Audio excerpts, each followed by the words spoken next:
Nahulikam ang ilang beses na paglalabas-masok ng ilang lalaki sa isang manhole sa Maynila. May mga nakuha po roong gamit tulad ng mga lagari. Ang posibleng pakay nila sa pagtutok ni Mark Salazar, exclusive. February 18, Linggo, pasado alas 8 ng gabi sa Herbosa, Tondo, Maynila. Parang inosenteng umpukan lang ito ng 7 kalalakihan, pero 2 sa kanila ay bumaba sa manhole habang nakabantay ang 5.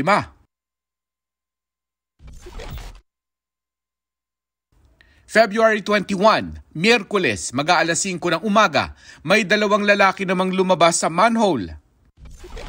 Sa kaparehong petsa, may kuha naman ng CCTV ng 4 na lalaki na sunod-sunod na lumabas sa manhole.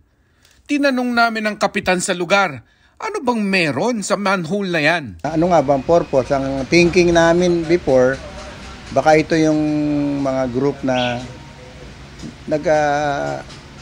bubutas ng mga gumagawa ng mga tunnel. Yun ang una namin. Yung mga ganon, sa pawn shop, nag-alarm ng mga 12 a.m., nag-alarm na siya. Then 1 a.m. lumabas yung tao. Kaya lumalakas yung namin na baka nga iba yung intention nila o purpose dun sa pagpasok dun sa tunnel na yun, sa drainage na yun. Nung makita namin ang manhole, ang tanong paano nagkasya ang 4 na tao sa loob nito? Biruin mo, nasa 1 by 2 feet lang ang lagusan tapos nasa 2 feet lang ang lalim ng mismong kanal. Kasi yung drainage na yan, yung gitna niyan, malaki. Talagang, ang intindi ko, kaya mong tumayo eh. Merong ginawa na dyan drainage dati, makakatayo ka sa laki nung butas. Kita naman sa CCTV na nagkasya sila. Kaya ang sentro ng investigasyon ay kung termite gang nga ba sila. At ang kalapit na pawn shop na ito nga kaya ang target? Dahil wala namang nahuli sa mga bumaba sa manhole, ang naiwan nilang gamit sa imburnal ang nagbigay ng kaunting clue. Gumamit sila ng lagaring bakal, martilyo, at itong chain pulley.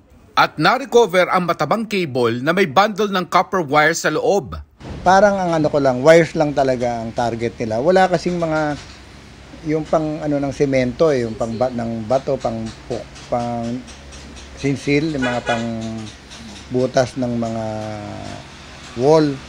Ilang di pa lang kasi ang layo sa manhole ay ang lumang accessory box na ito ng telephone company na may gapang umano ng malalaking kable sa ilalim.